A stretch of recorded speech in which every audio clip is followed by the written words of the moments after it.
गंगा मैली ना होने पाए। इस पाठ में भारत की सुप्रसिद्ध नदी गंगा के उद्गम, प्रवाह एवं हिंद महासागर में विलय के साथ उसकी प्राचीन गाथा एवं वर्तमान स्थिति का वर्णन किया गया है।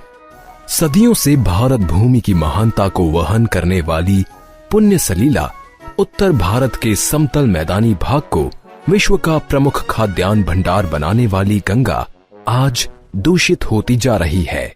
इसकी स्वच्छता और संरक्षण पर ध्यान देना नितांत अनिवार्य है। चुनौतियां हर जगह हैं, मुश्किलें भी हैं, रुकावटें आती हैं, लेकिन उन पर चर्चा करके उन्हें सुलझा लेना चाहिए। टेसी थॉमस।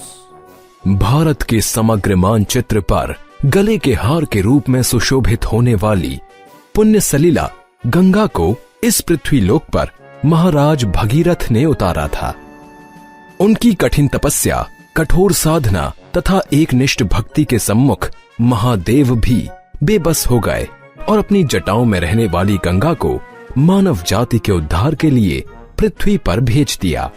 ज्येष्ठ माह के शुक्ल पक्ष की दशमी तिथि को गंगा धरती पर अवतरित हुई। उस दिन से गंगा दशहरा का पुण्य पर्व मनाया जाता है और गंगा देव नदी से भारतवासियों की गंगा मां बन गई। भगीरथ ने अपने 60,000 अभिशप्त पूर्वजों के उद्धार हेतु जो कपिल मुनि के श्रापवश भस्म हो गए थे, गंगा को पृथ्वी पर उतारा था। तभी से गंगोत्री के कंठ से निसृत होकर समस्त भारत को जीवन संगीत सुनाती हुई यह निरंतर पतितों के उद्धार में संलग्न है। गंगा को पर्वतराज हिमालय की ज्येष्ठ कन्या माना गया है। गंगा के असाधारण दैवीय गुणों तथा लोक कल्याण हेतु किसी भी बंधन को तोड़ डालने की प्रतिभा से प्रभावित होकर देवता हिमालय से मांगकर उन्हें स्वर्ग लोक ले गए थे। पुनः पृथ्वी पर अवतरित होकर वह जाह्नवी, भागीरथी और त्रिपदका कहलाई। गंगा भारत, नेपाल और बांग्लादेश को अपने जल से एक सूत्र में जोड़ती है। हिमालय के गोमुख स्थान पर स्थित गंगोत्री हिमनद से इसका जल प्रवाह प्रारंभ होता है। यह हिमनद लगभग 25 किलोमीटर लंबा, 4 किलोमीटर चौड़ा तथा 40 मीटर ऊंचा है। गोमुख के रास्ते पर चिरबासा गांव से इस विशाल हिमनद के दर्शन होते हैं। लगभग 200 किलोमीटर का पहाड़ी रास्ता तय करने के पश्चात गंगा ऋषिकेश होते हुए हरिद्वार में मैदान का स्पर्श करती है। गढ़मुक्तेश्वर, फर्रुखाबाद, कन्नौज, बिठूर, कानपुर होते हुए गंगा इलाहाबाद पहुंचती है, जहां इसका संगम यमुना और सरस्वती से होता है और वही तीर्थराज प्रयाग बन गया है।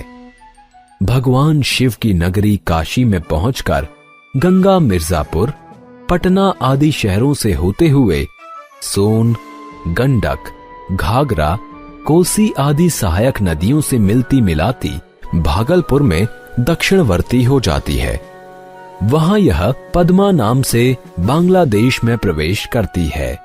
कोलकाता में यह हुगली नदी कहलाती है और वहीं यह सागर में समा जाती है। इस पवित्र नदी ने भारत जैसे कृषि प्रधान देश पर अपना अमृत तुल्य जल वरद हाथों से लुटाया है। हरिद्वार, ऋषिकेश, वाराणसी, काशी जैसे धार्मिक एवं पर्यटन स्थल इसके किनारे बसे हैं। आज के युग के राफ्टिंग, कैनोइंग और कयाकिंग जैसे साहसिक खेल भी इसके जल में खेले जाते हैं। भारत की अर्थव्यवस्था में योगदान देने के साथ उसकी धार्मिक मान्यताओं को भी गंगा ने अपने आंचल में पनाह दी है। लोग इसके जल में स्नान कर स्वयं को पाप मुक्त मानते हैं। गंगा जल के बिना पूजा अर्चना संपूर्ण नहीं होती। मकर संक्रांति, कुंभ, गंगा दशहरा आदि अनेक पर्व इसके तटों पर मनाए जाते हैं।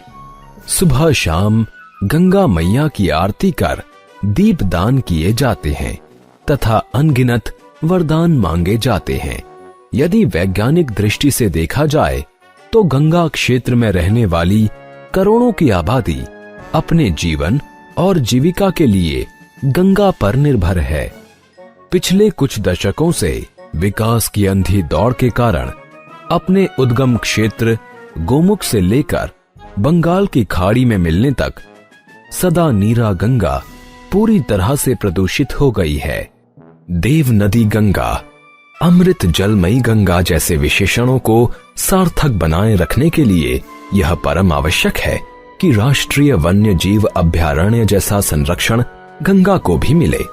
गंगा में गिरने वाले सभी गंदे नाले, मलमूत्र, औद्योगिक प्रदूषण, प्लास्टिक, कचरा, राख, अंतिम अवशेष एवं मृत शरीरों को बहाने पर रोक लगाई जाए। गंगा संरक्षण के लिए राष्ट्रीय गंगा आयोग गठित किया गया है। इसके प्रवाह क्षेत्र में चल रहे खनन, भूजल के शोषण आदि पर रोक लगाई जाए। पंडित मदन मोहन मालवीय के साथ 1916 ईस्वी में गंगा प्रवाह के संबंध में हुए समझौते को लागू किया जाए।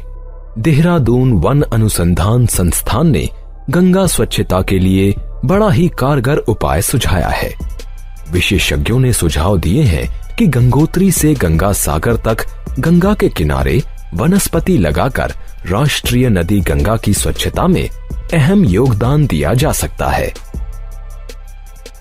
केंद्रीय जल संसाधन मंत्रालय तथा भारतीय वन अनुसंधान एवं शिक्षा परिषद के महानिदेशकों ने गंगा की स्वच्छता पर विशेषज्ञों के ठोस सुझाव आमंत्रित किए हैं। एवरेस्ट विजेता पद्मश्री अरुणिमा सिन्हा ने भी कहा है, गंगा सिर्फ मोक्षदायिनी ही नहीं है बल्कि जीवनदायिनी भी है। हमें गंगा को स्वच्छ बनाने का संकल्प लेना चाहिए। हम सभी देशवासियों को एकजुट होकर अंधविश्वासों से परे हटकर गंगा के गरिमामय रूप को सुरक्षित रखने का प्रयास करना होगा।